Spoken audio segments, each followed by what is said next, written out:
falar de negócios e vamos receber um grande empresário que atua aqui no Rio Grande do Sul para nos contar um pouquinho como a empresa está enfrentando este momento. Está aqui conosco na live de Gaúcha ZH, Maurício Harger, que é diretor-geral da CMPC. Tudo bem, diretor? Tudo bem, Jeane, um prazer falar com você, obrigado pela oportunidade. Prazer é meu. Muito obrigada. Pessoal, a CMPC é a antiga Celulose Rio-Grandense, que mudou de nome. A CMPC é uma empresa chilena que comprou a fábrica de celulose aqui de Guaíba há alguns anos. Aliás, CMPC que completou 10 anos aqui no Brasil em 2019, não é, diretor? Sim, 10 anos de Brasil e 100 anos de existência no mundo. Uma data muito importante para a gente. A gente até marcou essa data quando eu viajei com vocês para o Chile para conhecer as operações da CMPC lá. E, inclusive, nós enfrentamos juntos um pequeno tremor de terra lá, né? Que nos assustou bastante, né? Mal sabíamos do que estava por vir, né, Jeane? Mal sabíamos o que estava por vir, né? E agora, como é que vocês estão lidando? Como é que a CMPC está lidando com isso? Pessoal, a CMPC fez aqui no Rio Grande do Sul, quando ampliou a fábrica da celulose em Guaíba, fez o maior investimento privado da história do Rio Grande do Sul. 5 bilhões de reais, não é, diretor? 5 bilhões de reais. E a empresa, como é que uma empresa gigante e com uma importância e uma relevância enorme aqui no Rio Grande do Sul, qualquer decisão que vocês fazem, que vocês tomam, inclusive, mexe nos indicadores econômicos do Estado, né? Como é que a empresa, em linhas gerais, assim, está lidando com esse momento? Bem, primeiro, nós estamos lidando com muita responsabilidade, pois o nosso produto ele acaba sendo essencial neste momento para as pessoas. A celulose, ela está presente em todas as casas das pessoas, nos papéis para higiene, limpeza e cuidado pessoal. Além disso, todos os produtos que chegam nas farmácias e chegam nos supermercados, eles têm uma embalagem que são feitas também à base de celulose. Então, nos sentimos bastante responsáveis nesse momento. O nosso compromisso é seguir operando, tendo continuidade operacional para que abasteça todos os supermercados, farmácias, as famílias possam receber os produtos essenciais para esse momento, né? Quando eu estava combinando a nossa entrevista com a sua equipe me comentou, né, que vocês estão com um trabalho forte para manter 6.500 empregos, 6.500 empregos, né? Esse é um indicador que dá a dimensão do que é o tamanho da empresa. E outro dado que é importantíssimo, que eu achei que eles me passaram, a sua equipe me passou, é que vocês pretendem manter o mesmo nível de produção de 2019. Pouquíssimas empresas vão conseguir fazer isso agora em 2020, né? Inclusive o pessoal está olhando para 2021 já. Como vocês vão fazer isso, né? São 6.500 empregos. Por onde essas pessoas ficam aqui no estado? E o desafio que é de manter a segurança dessas pessoas trabalhando neste momento, né? Sim, além dos 6.500 empregos diretos e indiretos que nós geramos, se a gente computar todos os empregos induzidos, que é a economia girando dessas pessoas que recebem renda da gente, a gente totaliza 45 mil empregos no estado da nossa atividade, ou 45 mil famílias. Então, é essencial a manutenção das nossas operações para que a renda chegue a essas famílias e essas pessoas possam fazer a economia girar e efetivamente ajudar todos os indicadores e manter a condição, né? Nós estamos, como primeiro plano, mantendo a operação pensando na segurança, na saúde das pessoas. É um triplo desafio, né? Porque a gente tem que pensar na saúde dos nossos colaboradores e prestadores de serviço, nós temos que pensar também na renda que nós vamos distribuir nessas 45 mil pessoas, e além disso, as famílias que precisam ver as prateleiras dos supermercados, das farmácias cheias, que é o produto, a celulose é um produto base para isso, né? Desde o início, quando começou a pandemia, quando ainda não estava no Brasil as pessoas não estavam tão conscientes do que estava por vir, nós, como somos uma empresa global, temos clientes pelo mundo inteiro, começamos a avaliar o que estava acontecendo na Ásia e Europa e tomamos decisões antecipadas de criar protocolos de saúde e segurança bastante rígidos para proteger as nossas pessoas. Isso foi uma grande vantagem porque conseguimos, em todo esse período, manter. Aí tivemos, até o momento, 2 casos já curados e temos conseguido manter a operação com rígidos protocolos, né, que vão desde dos mais simples, de monitorar a temperatura das pessoas que entram na fábrica, o distanciamento, entregando as máscaras, as luvas, até a limpezas nos painéis, nas mesas, nos ambientes, evitar as aglomerações. Conseguimos botar uma grande proporção dos nossos colaboradores em teletrabalho. Quando a gente fala de áreas de apoio, mais que 85%, quando a gente fala de operação indireta, mais que 50%. E nós fizemos uma iniciativa junto com o sindicato. Importante dizer que o sindicato colaborou muito com a gente para a gente ter essa operação. Logo no início nós conseguimos negociar uma mudança de escala de trabalho, onde a gente conseguiu 20% dos operadores, do pessoal de chão de fábrica, 20% deles mantê-los em casa por 14 dias. Nós dividimos em 5 grupos esses operadores e durante 71 dias conseguimos fazer eles rodarem 14 dias em casa, que era a recomendação dos órgãos de saúde. Então a gente tem tido um bom sucesso. Agora é uma dinâmica viva, né? Porque cada dia recebemos novas informações de cuidados. O próprio decreto do Rio Grande do Sul veio com novas exigências que estavam um pouco acima do nosso protocolo. A gente já cumpriu 90%. Tivemos que adaptar também algumas iniciativas. E uma das coisas que foi talvez mais exitosa, que a gente se orgulha muito de falar, é que a gente convidou 45 colaboradores, entre prestadores de serviços e colaboradores próprios, para serem os agentes de prevenção. Então, a gente treinou eles no nosso protocolo de saúde e eles, então, se dividem. A fábrica é bastante grande, tem vários momentos de maior risco. Eles se dividem e fazem a conscientização das pessoas, treinam as pessoas para que a gente siga o protocolo da melhor maneira possível. E tem dado um ótimo resultado. Sim, e está mantido. Vocês pretendem, então, manter todos esses empregos até passar essa pandemia? Nós pretendemos manter o volume de produção, como você comentou. A gente entende que a demanda global deve-se ter uma trajetória negativa esse ano. A celulose, em geral, a celulose de mercado, que é onde a gente está inserido, ela tem crescido um pouco mais do que a economia global. Ela tem crescido num patamar de entre 2% e 3% todos os anos. E esse ano ainda não existe uma informação muito clara, você sabe que ainda não, mas todos os relatórios, os especialistas estão falando que esse ano a celulose deve ter um retrocesso e diminuir uns 2% o tamanho do mercado. O que, diante de alguns outros segmentos, acaba sendo um impacto relativamente pequeno, uma mudança de 4 pontos. Em vez de crescer 2, vai diminuir 2, que acaba sendo um privilégio até para nós entrarmos num segmento que não terá tanto impacto.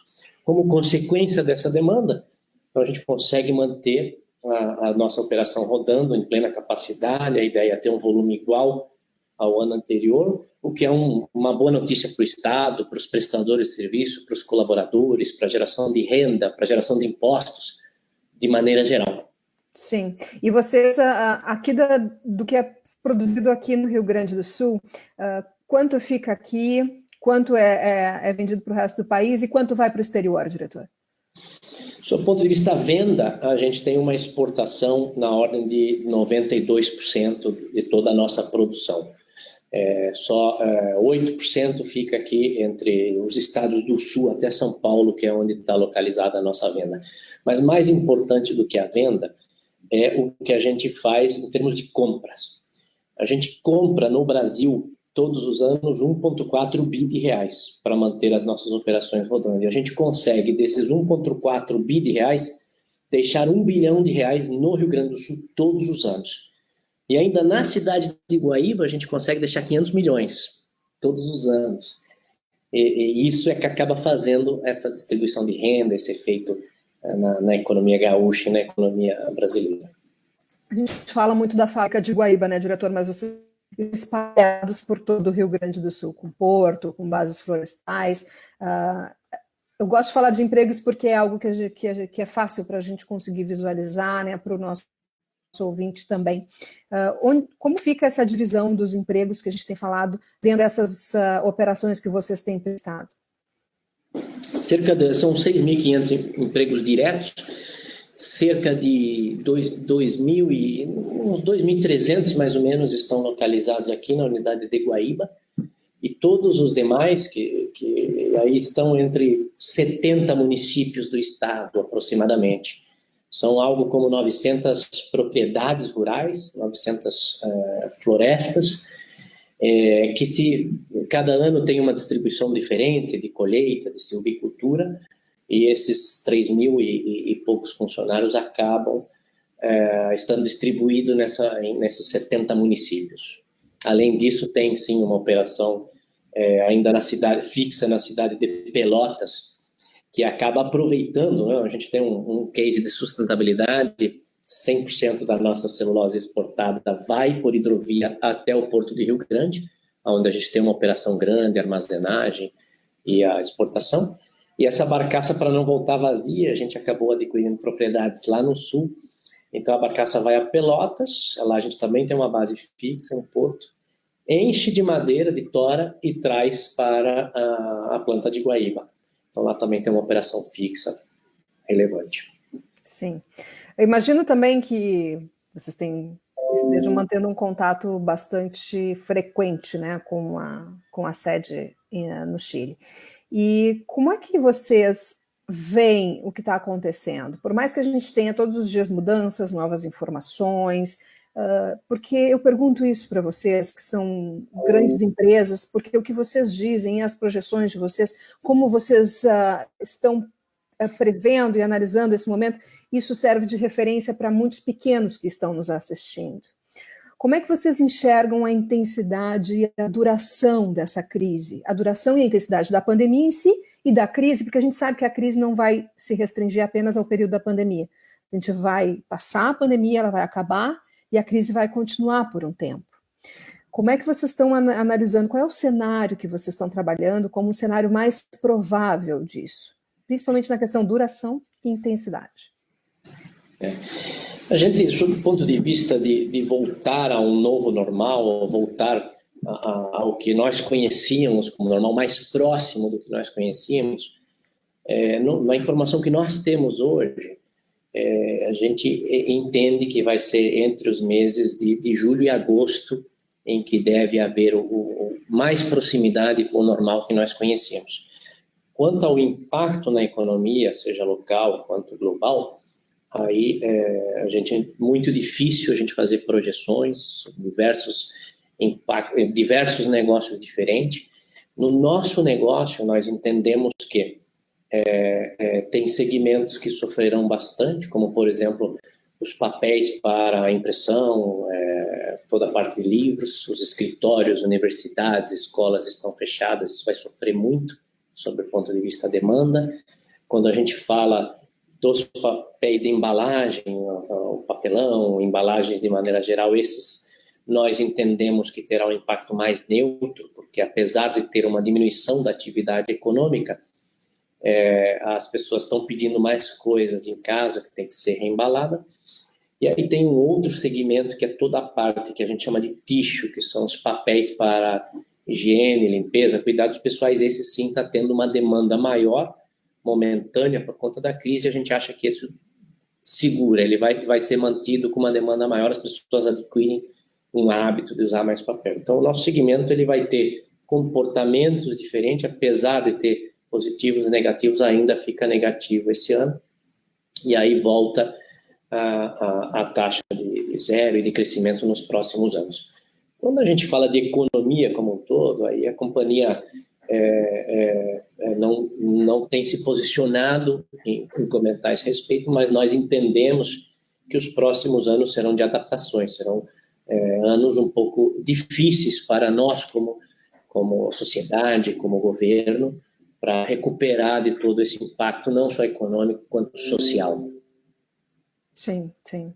uma retomada já em 2021 é difícil, né? O pessoal tem falado curva, recuperação em V, recuperação em L, né? Mas é difícil que a gente consiga passar por tudo isso já em 2021, né? Vai demorar um pouco mais. É muito intenso, né? Por mais que tenha começado há pouco tempo, é muito intenso o que está acontecendo, né? E, diretor, em relação ao câmbio, como é que o câmbio, né, da forma como ele está se comportando, essas altas fortes em um patamar elevado e sem, né, com essa perspectiva de continuar num patamar elevado, a taxa de juros foi reduzida mais do que era esperado, e daí hoje já teve esse repique, né, do dólar com uma alta mais intensa, batendo recordes nominais. Como é que o câmbio, da forma como está, atinge a operação da CMPC? Nós somos predominantemente exportadores e temos uma porção importante dos nossos custos em reais. Então, o câmbio nos últimos anos tem sido bastante favorável para melhorar a nossa produtividade e competitividade nos mercados globais. O Brasil já é um protagonista no segmento de celulose por uma questão de climática. A celulose, o eucalipto cresce muito rápido aqui, a gente acaba sendo bastante competitivo em custos. Nos últimos anos, o dólar vem subindo, que vem nos ajudando a aumentar essa produtividade e competitividade, e neste momento também, ele acaba sendo super positivo. A gente tem uma porção menor de custos em dólares, os nossos fornecedores, eles têm algum impacto, tenham tido algum impacto sob o ponto de vista do dólar, mas é uma porção menor. Então, a nossa rentabilidade, que estava relativamente ruim por conta de um ano ruim de preços, que foi o ano passado foi um ano de recorde, de queda de preços, os preços atingiram as suas mínimas depois de muitos anos. Eles têm tido estabilidade nesse começo do ano, com uma tendência de recuperação. Tudo depende, claro, da demanda do produto celulose na China, mas ele tem uma tendência de recuperação esse ano, saindo dessas mínimas históricas que foram no ano de 19. Né? Então, uma combinação de dólar alto e uma possível subida de preços em dólares vai nos favorecer bastante do ponto de vista competitividade e produtividade. A produção daqui do Rio Grande do Sul de vocês tem uma fatia grande que vai para a China, diretor? Tem uma fatia importante. Sob o ponto de vista venda, algo como 1/3 vai para a China, 1/3 para a Europa e outro 1/3 distribuído entre outros países asiáticos, América do Norte e outras regiões do mundo. Aí como é que os compradores chineses se comportaram aí nos últimos meses? Porque qualquer indicador que sai da China, a gente fica observando para tentar ver como é que serão os próximos meses aqui, né? A gente tem conversado com clientes, com analistas, né? Ainda não se tem claridade, mas tudo indica que o crescimento da China vai cair dos patamares de 6%, né? Talvez se aproximar mais de 0%. E isso acaba aí a economia global, você tem escutado aí, tem várias regiões do mundo que fala de PIB negativo, isso acaba refletindo também na nossa demanda e na demanda dos produtores chineses. Então, nós entendemos que o segundo semestre vai mostrar alguns desafios para a gente, sob o ponto de vista da demanda. O que a gente não teve de queda de demanda até o momento, a gente teve até uma leve crescimento momentâneo, as pessoas começaram a consumir um pouco mais papéis para higiene, limpeza e cuidados pessoais. Isso já voltou ao normal, no começo as pessoas se assustaram um pouco, acho que se estocaram, já voltou a uma normalidade, o que se espera é que o segundo semestre seja um pouco mais desafiador. Ainda não temos claridade, mas o que eu falei que a demanda de celulose cai como ano, ela se mostrará todo no segundo semestre. E aí é muito possível que a China seja uma grande fonte dessa queda de demanda. Os compradores da China e da Europa têm tido um comportamento semelhante em relação à produção de vocês? Os da China, eu acho que tem uma preocupação maior em relação ao segundo semestre. A China também trabalha com estoques diferenciados. Eu acho que o desafio se dará mais na China do que na Europa. Sim, sim. E, diretor, aqui no Rio Grande do Sul, vocês têm essas bases, né? Pelo Brasil, onde é que a CMPC atua? A CMPC está presente no Brasil em outra unidade de negócio, que é os papéis para higiene, limpeza e cuidados pessoais. No Chile ainda nós temos uma terceira unidade de negócio, que são os papéis para embalagem, os papéis cartões, papelões. No Brasil nós somos líderes nesse segmento de papel para higiene, limpeza e cuidados pessoais através da marca Softs. Foi até uma recente aquisição que nós fizemos ano passado de uma unidade no Paraná, CEPAC. Com essa aquisição nós chegamos à liderança nesse mercado. A gente está presente com unidades Fabris no Rio Grande do Sul, São Paulo e Pernambuco.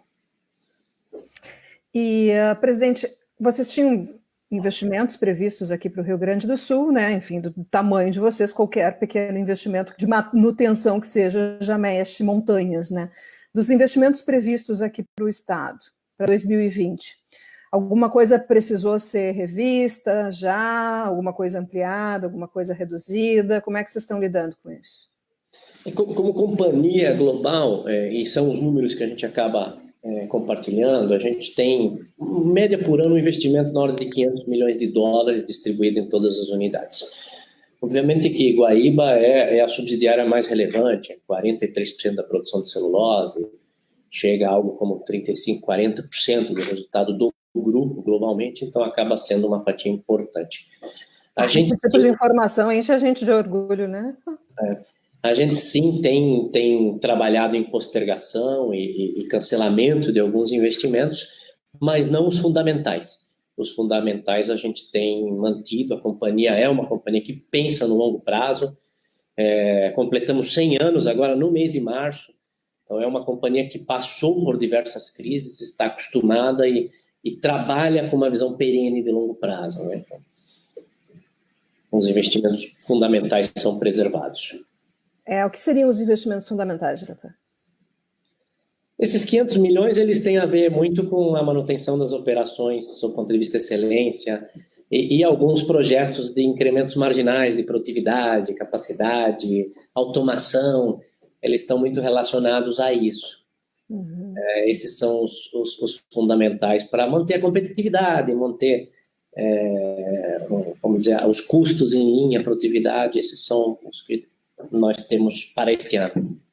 Uma preocupação que tem sido colocada muito pelos bancos, pelo ministro da Economia, Paulo Guedes, é um receio de termos uma onda de quebras de contrato na economia, né?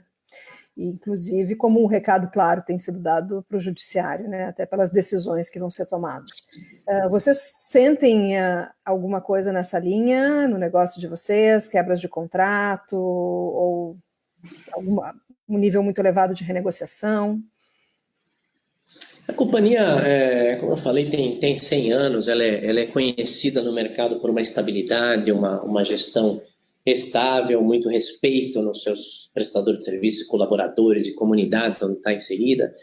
A companhia tem a forma de trabalhar muito mais numa conversa, numa negociação, do que efetivamente uma ruptura, uma discussão um pouco mais pesada. Então, a companhia tem seguido as suas operações normais, o que é um bom indício para todos os que colaboram, os que dependem da gente. Em todos os países, em todas as operações, está em 100% da capacidade. Isso é um bom indício para todos os que dependem da gente e pretendemos assim seguir.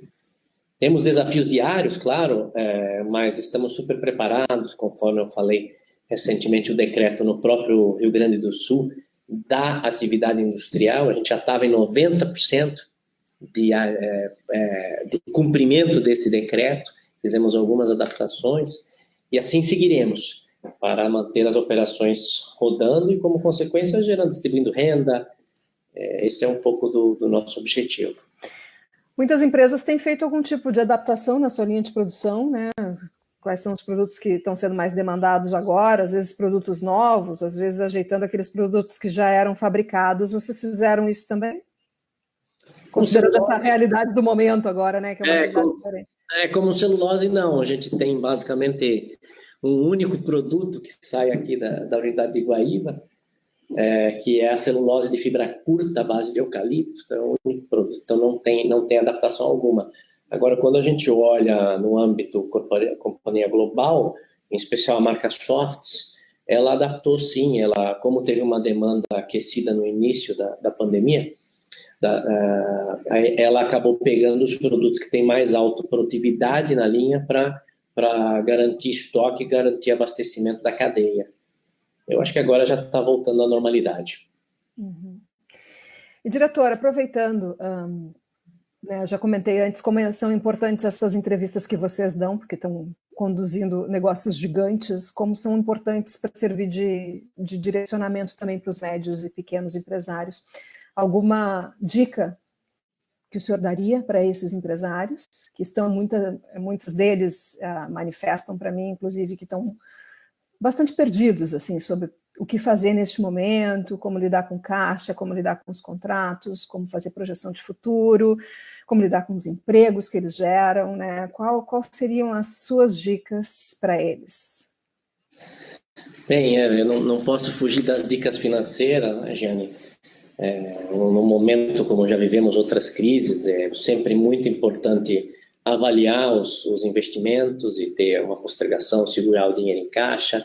Capital de giro, tem que cuidar muito com o capital de giro, que acaba impactando bastante o caixa.